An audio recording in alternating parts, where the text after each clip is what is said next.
Are you looking for some information about Lyme disease and the cause of Lyme disease? Then this is the video for you.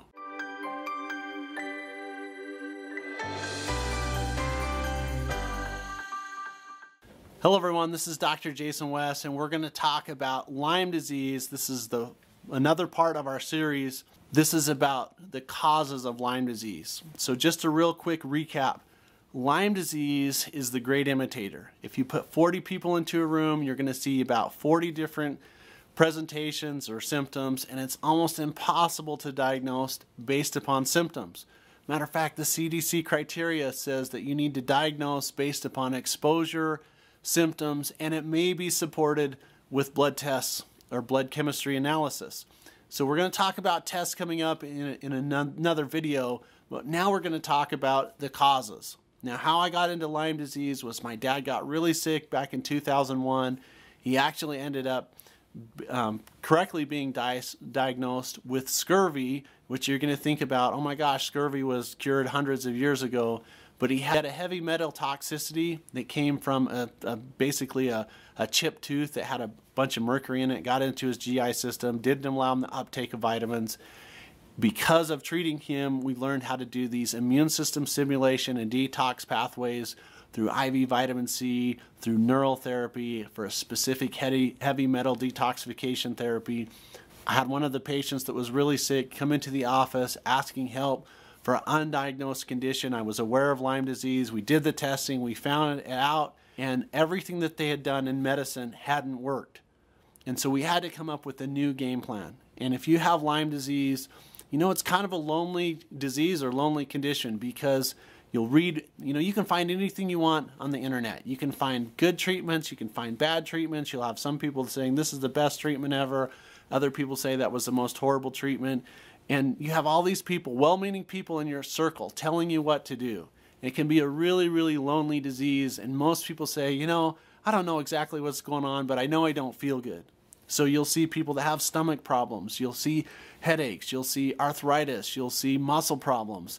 I see an enormous amount of autoimmune cases or Lyme disease that are going into the organ, whether it's the thyroid, whether it's the adrenals, whether it's the ovaries, whether it's the testes and the pineal gland. I think Lyme gets in the pineal gland a lot and it causes sleep disruption. And kind of the funny statement I tell people in the office is Lyme disease turns you into a vampire. It makes it so you don't sleep very good at night and that you can't stay awake during the day. Now, the causes of Lyme disease, it really boils down to this, is it means you have an unhealthy immune system.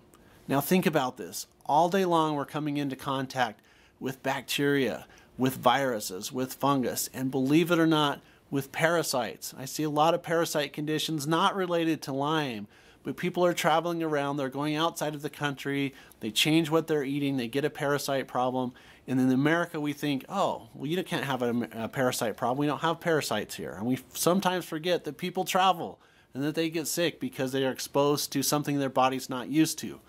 So the only way we can make it so that you're not exposed to bacteria, viruses, fungus, parasites, and likely Lyme disease is to put you into a plastic bubble and have you no contact with the outside world. Now obviously that's not reasonable or feasible, so when you have a chronic condition where you're getting shingles all the time, or you have Lyme disease, or you have parasites, you have stomach problems, it's a sign that your immune system isn't working right. And this is one of the ways that I think medicine misses the boat. Traditional medicine frequently misses the boat for chronic disease because they just start giving people high doses of antibiotics or high doses of antifungals or antiparasitic medications, and we go after the bug. And I don't think that's the way that you get people better, because it's not the bug problem, it's a person problem. If your immune system is healthy, you are healthy. Because your immune system can fight off the infections, it can fight off the bad guys and the exposures that you see. And that's the way to help with Lyme disease. So when we talk about the causes of Lyme disease, it's an unhealthy, it's a sluggish immune system.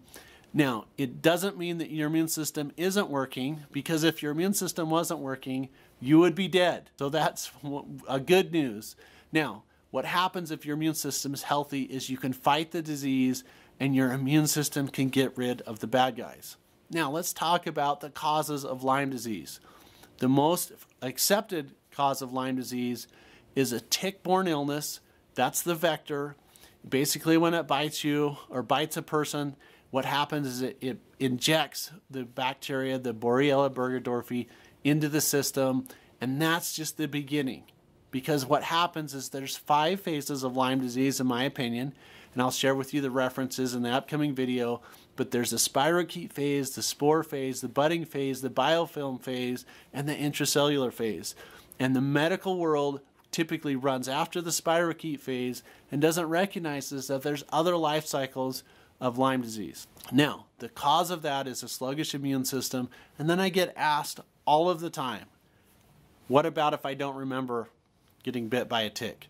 I have Lyme disease, whether we see it on some of the research protocols through a dark field microscopy, or you do a Western blot, or an IGeneX test, or PCR, or a ELISA test, or a CD57 test, and you correlate it with the different things that you've been exposed to, or have you been in a tick area or traveled through tick areas? Are you a hunter? Are you out in the sagebrush? People that have livestock and around animals, whether it's dogs that are out in the sagebrush, whether it's sheep, whether you're out on horses or you're hunting, can increase your risk factor. Now, what I get asked about all the time is, can it be transmitted?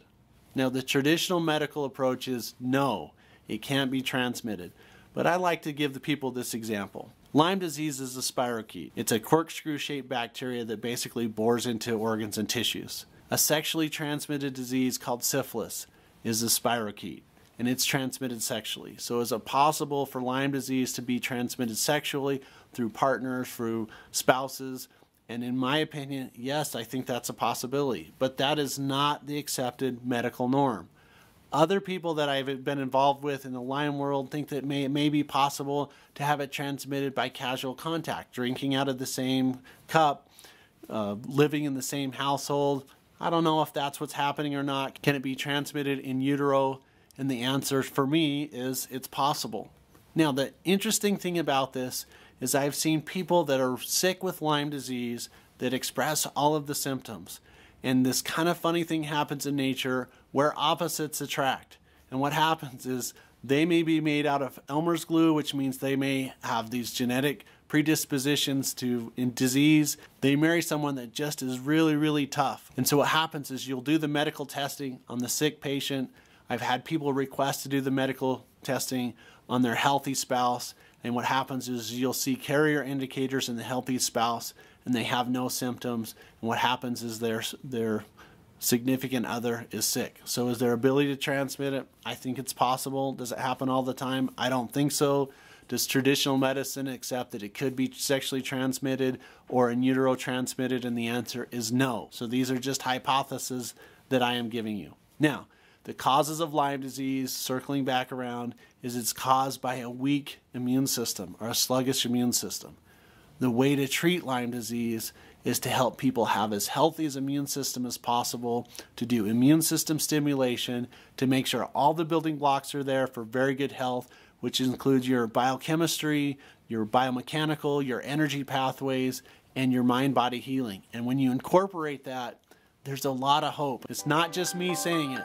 I've got a lot of video testimonials on our blog at dailydosevitamin-h.com. I wrote a book about it called Hidden Secrets to Curing Your Chronic Disease.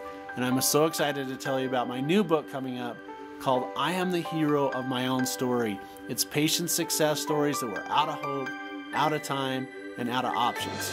So this is Dr. Jason West talking about the causes of Lyme disease. I'll share with you more information on the next video.